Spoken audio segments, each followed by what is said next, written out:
who'd like to start? Go ahead, sir. I know it's real early in the process, but you've described yourself to us. What kind of vice presidential candidate would you, or what kind of person would you look to pair up with yourself? Sure. Well, a couple of things. One, and most importantly, we got to have a vice presidential candidate and a vice president who can actually be president. Has the requisite skills, experience, judgment, wisdom, abilities, leadership ability, record of results. So that would be paramount.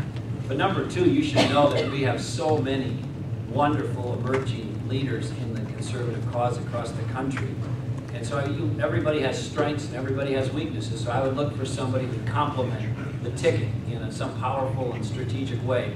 But without going through the list, if you scan the country in terms of the people who are emerging as next generation leaders in the conservative movement, both in public service, but also in the private sector and elsewhere, it's astoundingly promising. So we're going to have many, many, many wonderful options to choose from. And I'm sure you'll be hearing more about that in the coming months. But that first criteria is most important. Yes, sir. Well, one of my interests are, how does one accomplish having the legislators not pass any law that doesn't apply to them? The problem we have now is we have a bloated, fat legislation group that passes law for us, but don't abide by any of it themselves. Right. No law should be passed without them being included. Well, that's a great point, sir. I hope everybody could hear that, but I want to emphasize it even one step further. I no longer believe that we can elect people and send them to Washington and just assume or trust that most of them are going to do the right thing and live within their means. We have to take back our government by putting some guardrails up and some limits on the politicians in Washington, D.C., because they have not proven themselves over the recent history of the country worthy of our continued trust as it relates to getting the budget balanced, being financially responsible, and applying the rules to themselves. So here's some suggestions. Number one, we should all be strongly in favor of, and I will push with all my might and soul as a candidate and as president, for a constitutional amendment to require that the federal budget be balanced.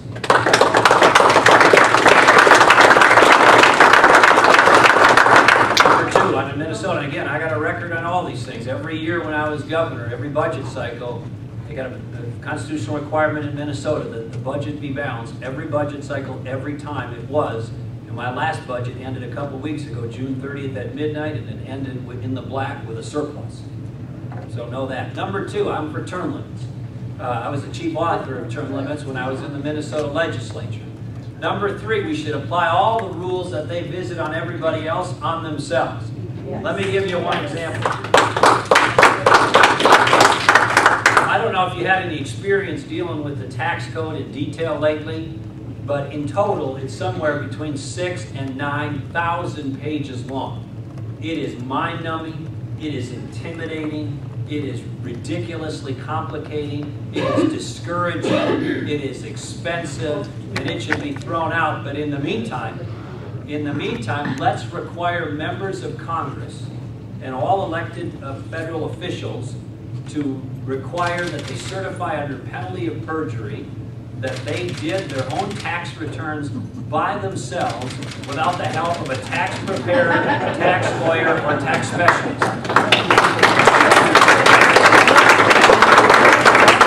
Let them experience every spring the wonder of that ridiculous system. And I bet you it wouldn't be too many years before they started to get real interested in tax reform. I used to be a lawyer. I put my license on whatever they call it, an active status now, but the point is, I had to fill out a W-4 not long ago.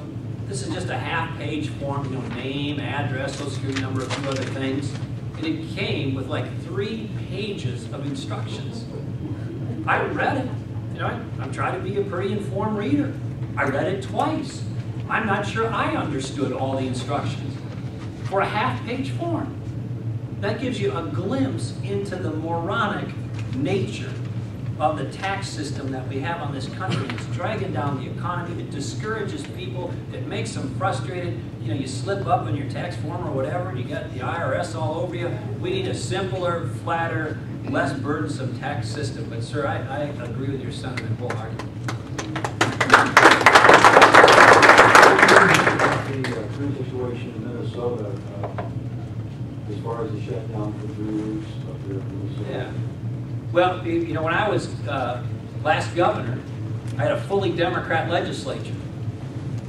So I leave, and the legislature goes Republican, both houses for the first time since party designation in Minnesota. And then the Democrat wins the governorship. So it flips, but it all flips. So when I got to give you a little bit of background. From 1960, the year I was born, until I became governor. By the way, that makes me 50 now. So I got my ARP card in the mail this year. Didn't go into the inbox. Anyhow, from 1960 until I became governor, the average 2-year spending increase in Minnesota was 21% every 2 years for 40 years. And then they wonder why the finances of the state were upside down before I became governor. So we're not doing that anymore. So I drew some lines in the sand. And like I said, we took spending from historic highs to historic lows. And my last 2 years, we actually cut spending in real terms in Minnesota for the first time in a 150-year history of Minnesota. Now, this wasn't easy. I had the first government shutdown in the 150-year history of Minnesota. I set a record for vetoes, single season, and I think one of the top in history. I'm proud of that record, by the way. And then 3, I used executive power to take more money out of the budget in my 8 years as governor than all the 142 years worth of governors preceding me combined. So this was not easy. But what I think of it is this. Minnesota, we made it a lot better, but they were facing a $5 billion projected deficit. But you need to know this. The projected deficit was based on the bureaucracy projecting and hoping for a 20+% increase in spending.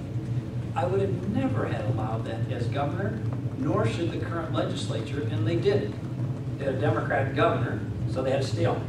He wanted tax increases, they wanted to hold the line on spending, neither fully got what they wanted, but they ended up with another shutdown and a resolution of it where they both said they were unhappy with it, but they resolved it.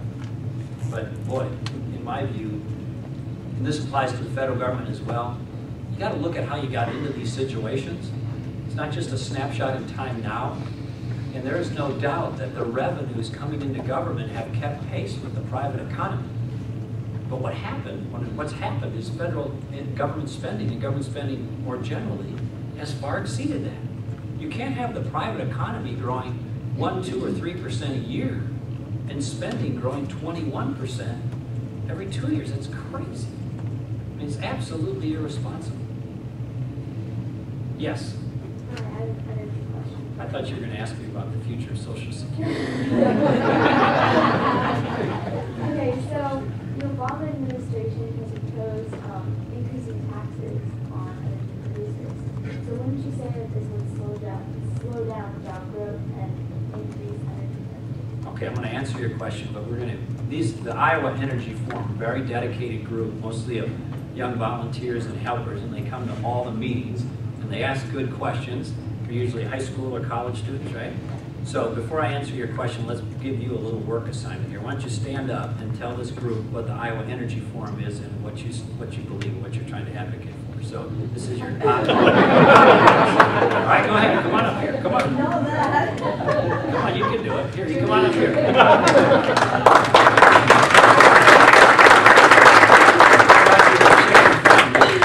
No? Well, you do it. You go ahead.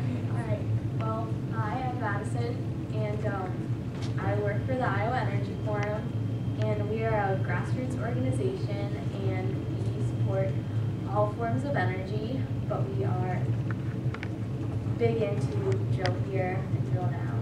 And so, it's easy. All right. Let's all take that.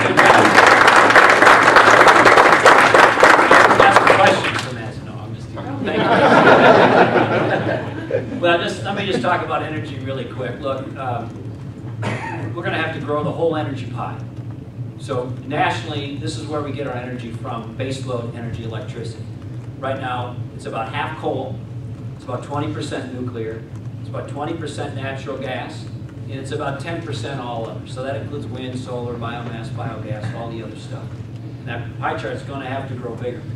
And like I said earlier, we need all of the above, and I agree with your statement about all of the above.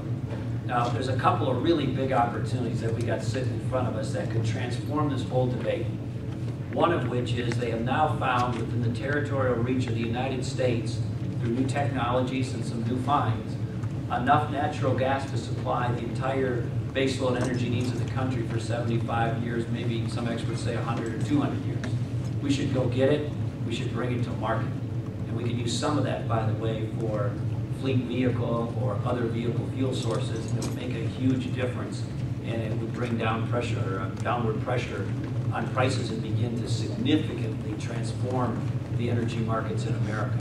I also support drilling in Anwar, and like I said earlier, I support deep water drilling, and we need all of the above, all of the above. So thank you for being dedicated and coming to all these meetings. I think they probably heard my speech 50 times, but some version of it. But we're glad that you're here, and thanks for your advocacy. Yes, ma'am. Yeah, immigration reform, and are you a Blue Star mom? Yeah. Well, she asked about immigration reform, but also on her lapel pin, is it your son or daughter? It's also a Blue Star mom, so we'll just digress for a minute and say we're grateful to you, and we're grateful to your son for his service to our country. And I think everybody in this room is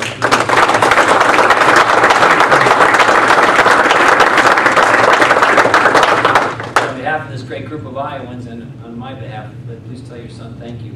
And amongst the other things Minnesotans share, besides Ole and Lena jokes and appreciation for agriculture, if you got time, I'll give you a couple of those too. I got a couple that are a little, below the radar that we'll have to say off camera here. But as it relates to our Red Bull division, we have a National Guard that has a unit that overlaps with Iowa, and it's the Red Bull Infantry Division. It's one of the most storied and historic units in American military history. Its roots go really all the way back to the Civil War, and we're grateful.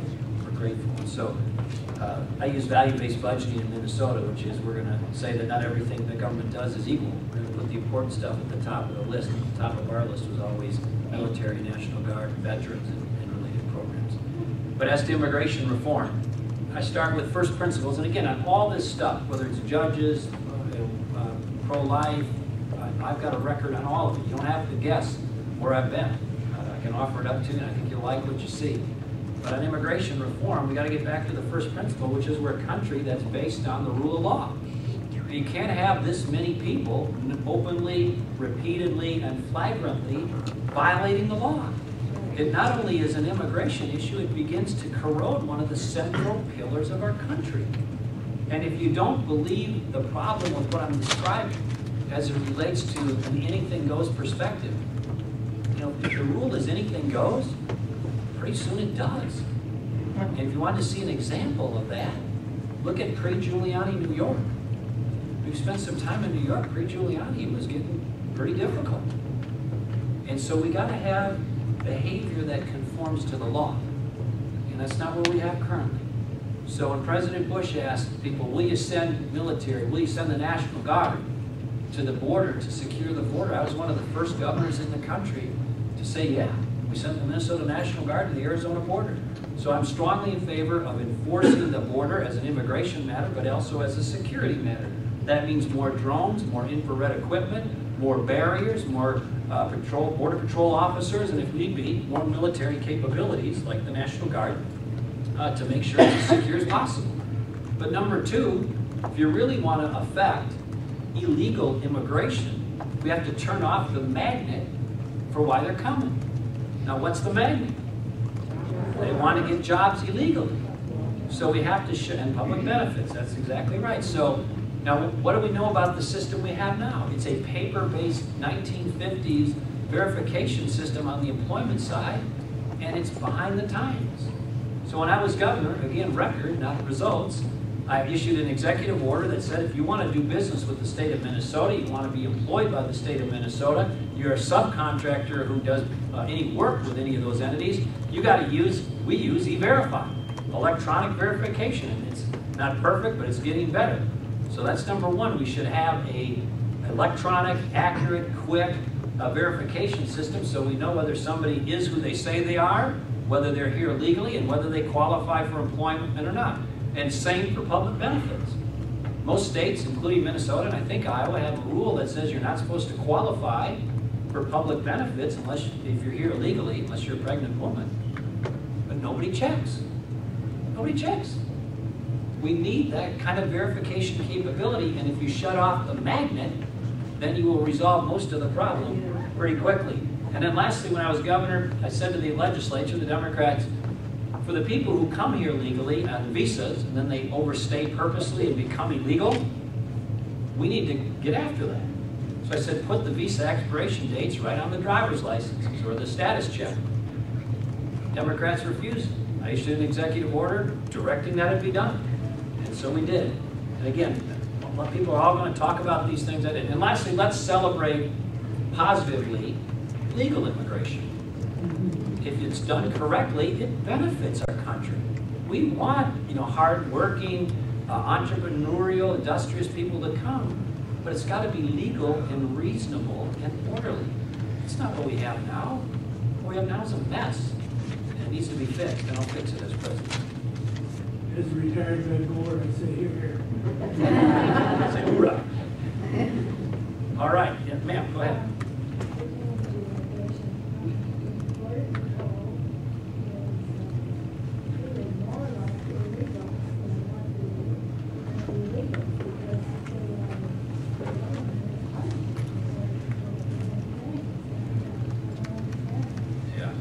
Question for those who couldn't hear in the back related to the government limiting or punishing or treating Border Patrol officers unfairly or limiting what they do. And there's many counts and concerns about tying their hands in unfair ways. And as president, you ask people to go risk their lives in a split-second situations. You got to give them the benefit of the doubt unless they do something obviously improper.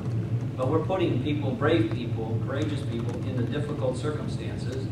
And if they encounter some difficulties, within a range, we got to give them a lot of discretion and back them up and support them. Now, obviously, if they do something wrong, they'll be held accountable. But in many cases, that doesn't appear to be what's going on. I talked to some folks down in Arizona not long ago who were part of a military exercise on the border, and they said they couldn't even be armed. They're out in the desert, and they had to turn in their weapons. They couldn't even be armed.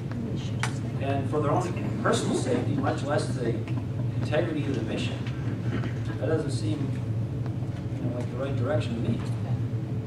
I think you had your question, your hand up. You mentioned phasing out subsidies, which I'm in favor of, but it's also going to involve me possibly losing some of the benefits that I now enjoy, tax exemptions, deductions, that kind of stuff. How are you going to convince the public or educate the public to give up the goodies that we're getting now? Well, a couple of things. One is leadership is about telling the truth. It's about governing like you campaign and campaign like you govern. If you don't, then you're just a hypocrite, and that's why people don't like politicians. So it's really important that we say what we're going to do and that we campaign on it. And then get a mandate so when we're elected we can actually do it. And if you just follow the polls, that's not leadership. So if you just look at what the moment or the sentiment of the moment is, you got to be looking at what's in the long-term interest and what's right. And so that's how I'll lead. But as to the country, we got to have good solutions that people will get behind, or at least understand and support. So let me give you some examples. People say, oh, don't talk about Social Security, it's too difficult. Well, I think we can get a majority of the country to do these things and get out of the hole. Say, first of all, you all know we're in a hole. And we have no option but to make some big changes. So we're going to be fair. Anybody who's on Social Security, anybody who's near eligibility for Social Security, we won't impact you. We won't impact you. We made a promise and we'll keep it. There may be some people in the room on that category. We'll keep it. But we're going to tell you now, the next generation, We got to make some changes. So our friends here from the Iowa Energy Forum, we're telling you now, giving you several decades of warning, we're going to gradually raise the retirement age over time. Won't affect anybody on the program. You're the program. Can we get a majority of the country to support that? I think we can. Not by scaring people, but by leading them, showing them the way forward, and that would help a lot in terms of stabilizing Social Security. Number two, I don't like means testing. I think it breeds class warfare. But given the bad choices that are in front of us, I think it's time we have to say this, because the numbers are just so bad. If you're really wealthy, you're not going to get your annual cost of living adjustment in Social Security. But if you're middle income or poor, you will. Again, is that ideal? No, but can we get a majority of the country to rally that if we'll speak the truth and tell them we got a problem and appeal to them for everybody to participate in the solution? Yeah, I think we get a majority of the country to support that. And there are similar solutions down the line. So you're right, though, about the sentiment of your question, because anytime I'd ever cut something in Minnesota, oftentimes my phone would ring the next day, and I think, well, some liberal is going to chew me out and give me the what for about this or that. I'd pick it up, and I'd be surprised, because the conversation would go something like this. Governor, you know I'm one of your best supporters, and I'm a conservative on most things, but now you've cut something that affects me. And all of a sudden, you know, they're conservative on everything else until it affects them. And so part of this is leadership, education, mobilization, raising awareness, you know, when need be fighting. But I think we can get the American people to rally. They just want to know it's a fair deal. They want to know it's a fair deal. And I think people would be willing to be part of the solution if they know that it's just not dumped on them. That's why when I say with ethanol, we're not picking on ethanol. We're going to do it as a big reform, and we're going to have to look at all the substances and be truthful about it. So let's see if there's somebody who hasn't asked one yet, and we'll take doubles. Sir Jude, you didn't ask one yet, did you? No. Yeah, go ahead. I appreciate you pointing that way. Thank you. I'm grateful that you come to our front doors to talk to us. You're nice. You know, we're not chasing you around. You're not in big cities. You're here in mid-state Iowa. But anyway, I want to direct your point to the Rand Corporation says we spend $48 billion a year on meth. And meth alone. That costs me $160, costs you $160 every year.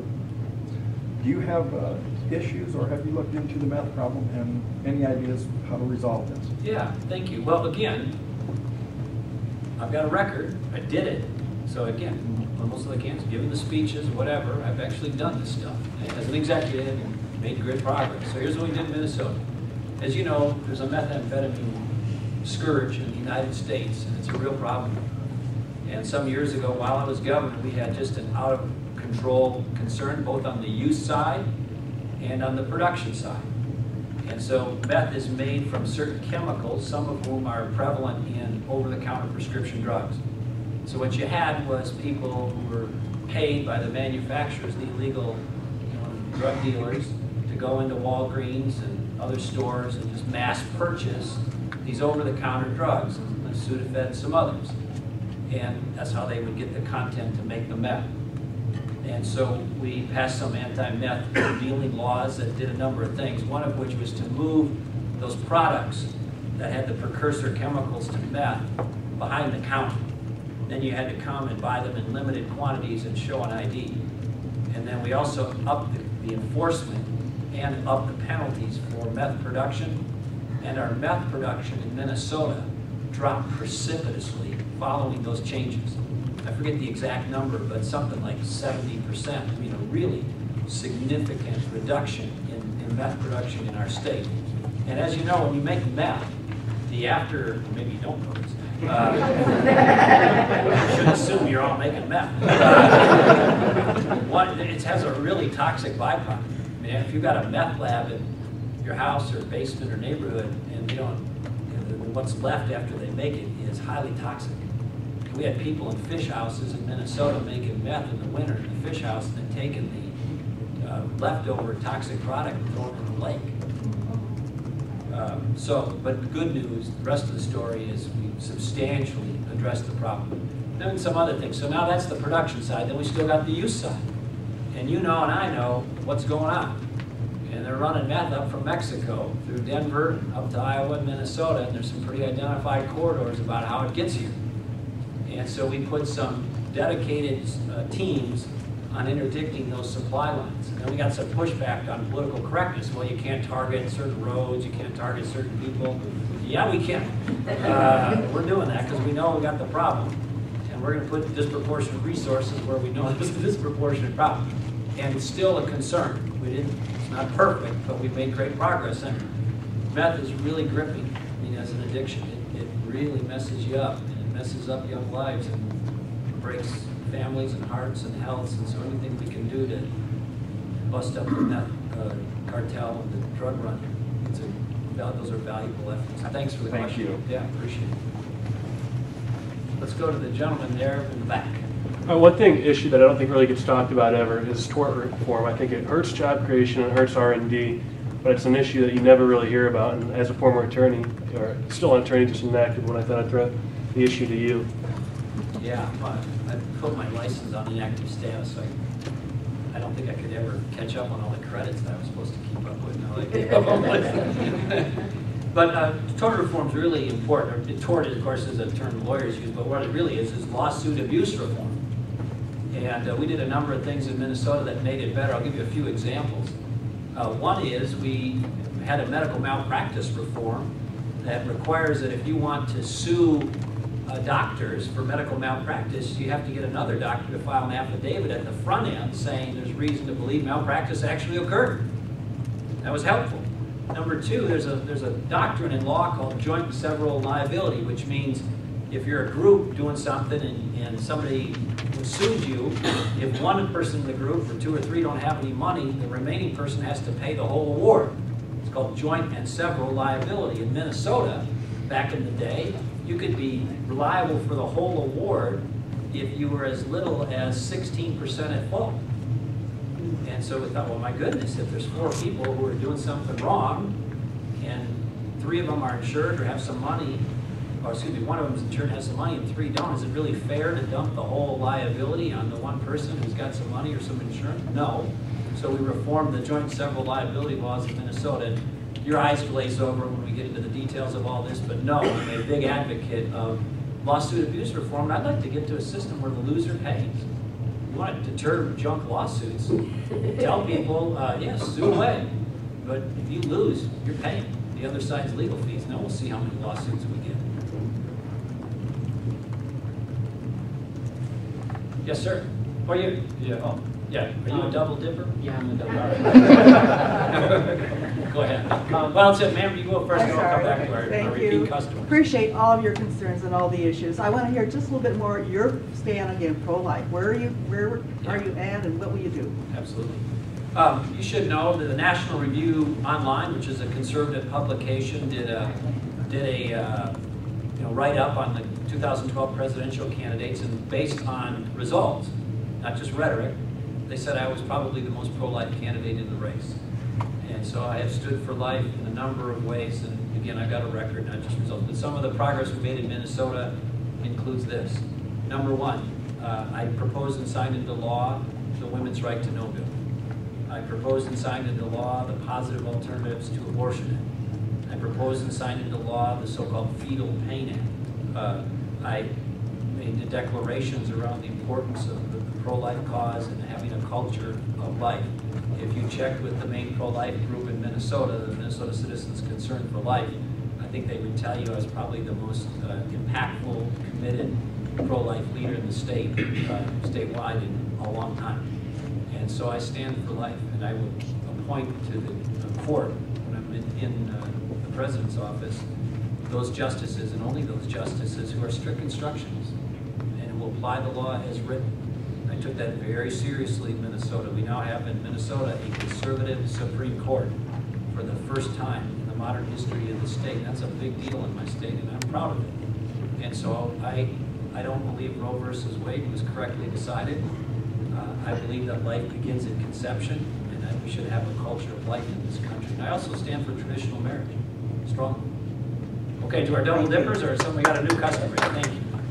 I got in trouble last night. I bought a pair of shoes. My wife said I didn't have the money to buy the shoes. Were they the Air Jordans? No, just a pair of brown loafers.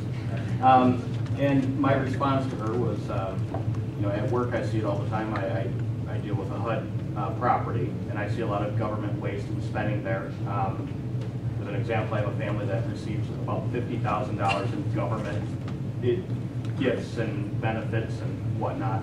My question for you is, how do you go about reforming things of that nature where there's so much given to so many different people on so many different levels? It's not just one thing, but it's a level issue. It's a really good question, and one of the ways we have to simplify these systems is to get as many of them down back to the state or the county or the local level as possible. Part of the overlap problem we have is you got the federal government, the state government, the county, they got dual or triple or quadruple management over a program.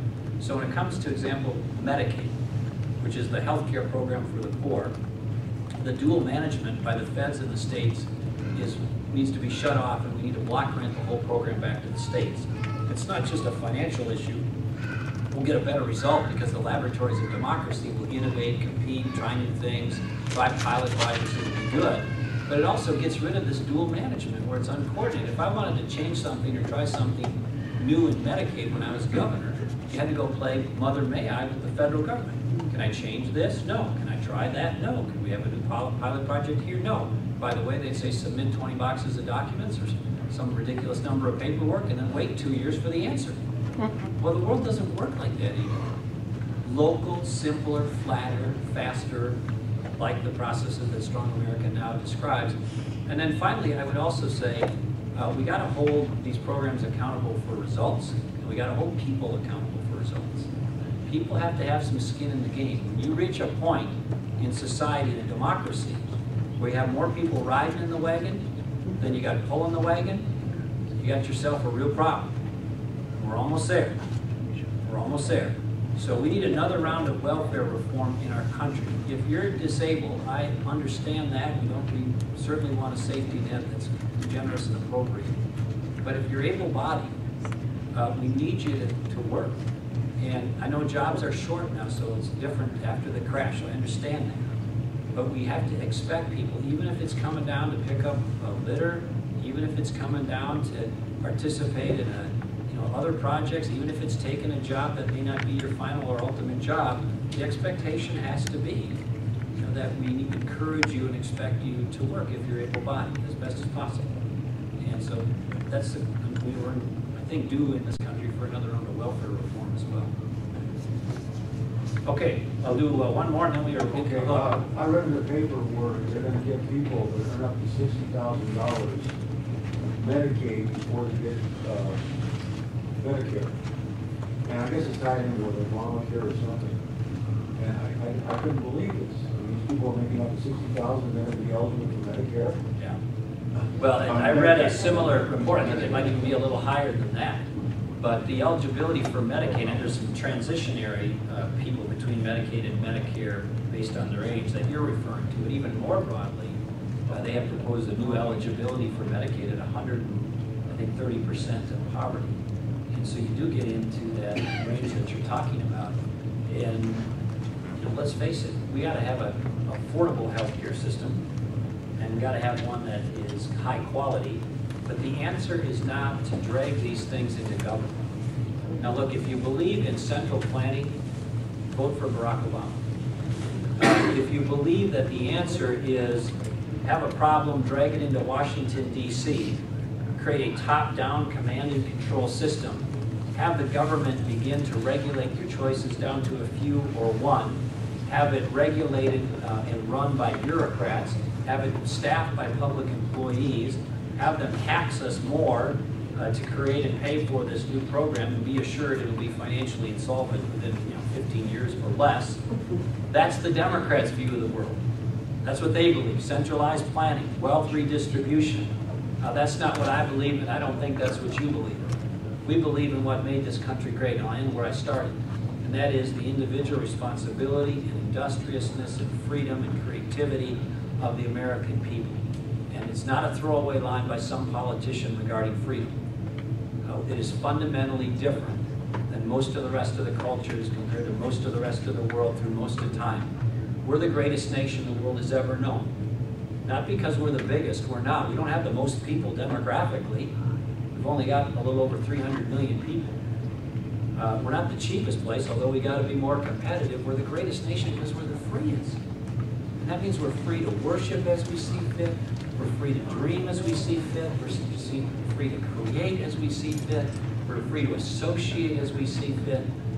And when the government comes into your life and says, we're going to take that over now, or one more chunk of that over now, or we're going to make it slower, or we're going to make it more expensive, or we're going to nudge you aside some more. Again, they not only run up the numbers in the budget, they corrode the American spirit. And you know that. And that's why we got to rise up and fight and get this country back on track. And I sure hope you'll come to Ames and support us. If you haven't signed up on the website, Pawlenty.com, we got a new website relating to faith issues that you might be interested in. Mary and I share our faith perspective on this website called PawlentyFaith.com. Or you can just sign one of these postcards on the way out. We'll get you there. We'll feed you. We'll take good care of you. We'll get you home at the time that you need to get home at. But we need you to come to Ames and vote in that straw poll. Like I said, we need Iowa not just to be first, but to be right. And it's not much of a consolation prize if you catapult or launch somebody out of Iowa who really can't be our nominee and who really can't be president of the United States. The country needs to see it that way too. I hope you see it that way, and I hope you see that in me. The ability to be president and lead this country in challenging times with good results. Thanks for coming.